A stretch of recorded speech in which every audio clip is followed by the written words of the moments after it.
അക്ഷരലോകത്ത് അറിവ് പകർന്ന് olive international school 18 വർഷം പിന്നിടുന്നു.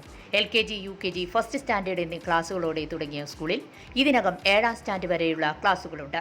യൂണിറ്റി ചാരിറ്റബിൾ സൊസൈറ്റിയുടെ കീഴിലാണ് വിദ്യാലയം പ്രവർത്തിക്കുന്നത്. ചെയർമാൻ അബ്ദുൾ സത്താറിന്റെ നേതൃത്വത്തിൽ മികച്ച പ്രവർത്തനമാണ് നടന്നുവരുന്നത്.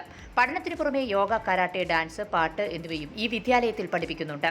Library, computer lab, smart class എന്നീ സൗകര്യങ്ങൾ വിദ്യാലയത്തിൽ ലഭ്യമാണ്. എല്ലാ പ്രദേശങ്ങളിൽ നിന്നും വാഹന സൗകര്യം സ്കൂളിലേക്കായി ഒരുക്കിയിട്ടുണ്ട്. യോഗ്യത നേടിയവരും പരിചയസമ്പന്നരുമായ അധ്യാപകരാണ് ക്ലാസുകൾ കൈകാര്യം ചെയ്യുന്നത് എന്നത് പ്രത്യേകതയാണ്. സ്പോക്കൺ ഇംഗ്ലീഷ് ക്ലാസുകളും കൗൺസിലിംഗ് ക്ലാസുകളും വിദ്യാലയത്തിൽ നടത്തിവരുന്നു. ഒലിവ് ഇന്റർനാഷണൽ അൽബീർ എന്ന വിദ്യാലയം കഴിഞ്ഞ വർഷം മുതൽ ആരംഭിച്ചു. ഇസ്ലാമിക മതപഠനത്തിന് മുൻതൂക്കം നൽകിയുള്ള സ്കൂളാണിത്. അക്ഷരലോകത്ത് തല ഉയർത്തി നിൽക്കുന്ന സ്കൂൾ കൂടിയാണ് olive international school.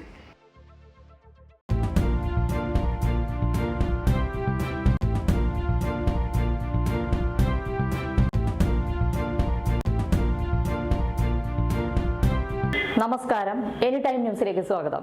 Vadakara Lok Sabha തെരഞ്ഞെടുപ്പ് പ്രചാരണത്തിനിടെയുണ്ടായ കാഫി പ്രയോഗം സഭയിൽ ഉയർത്തിയ പ്രതിപക്ഷം മുൻ MLA KK ലതികയ്ക്കെതിരെ കേസെടുക്കാത്തതിനെ പൂർണ്ണമായി ന്യായീകരിക്കുന്ന നിലപാടാണ് സർക്കാർ സ്വീകരിച്ചത്. മാത്യു കുഴൽനാടനാണ് ഇതു സംബന്ധിച്ച അന്വേഷണ പുരോഗതിയെക്കുറിച്ച് ചോദ്യം ഉന്നയിച്ചത്. പരാതി അന്വേഷണ ഘട്ടത്തിലാണെന്ന് മന്ത്രി MP രാജേഷ് പറഞ്ഞു. അന്വേഷണം പൂർത്തിയാക്കാൻ ഫേസ്ബുക്ക് പ്രൊഫൈൽ വിവരങ്ങൾ കിട്ടണമെന്നും മന്ത്രി വ്യക്തമാക്കി. KK ലതിക പ്രചരിപ്പിച്ചത് വർഗീയതയ്ക്കെതിരായ പോസ്റ്റാണ്.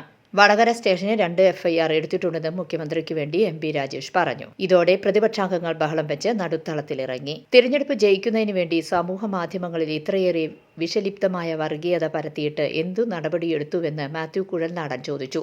പരാതിയിൽ FIR രജിസ്റ്റർ ചെയ്തിട്ടുണ്ടോ എന്നും പ്രതികൾ ആരൊക്കെയാണെന്നും വ്യക്തമാക്കണമെന്ന് അദ്ദേഹം ആവശ്യപ്പെട്ടു. ഒരു മുൻ MLA 40ലേറെ ദിവസം പ്രൊഫൈൽ ചിത്രമായി ആ സ്ക്രീൻഷോട്ട് ഇട്ടിരുന്നു. അതിൽ നിന്നാണ് 10,000 പേർ ഷെയർ ചെയ്തത്.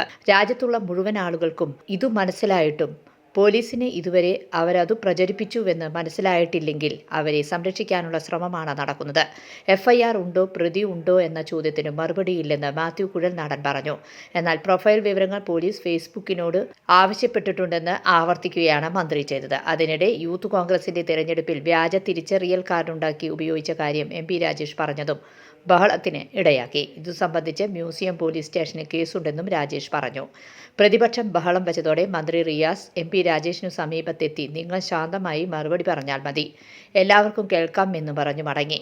ആപ്പിന്റെ സഹായത്തോടെയാണ് വ്യാജ തിരിച്ചറിയൽ കാർഡ് ഉണ്ടാക്കിയതെന്നും അതുകൊണ്ട് സൈബർ കേസാണെന്നും പ്രതികളെ കണ്ടെത്തിയെന്നും മന്ത്രി പറഞ്ഞു.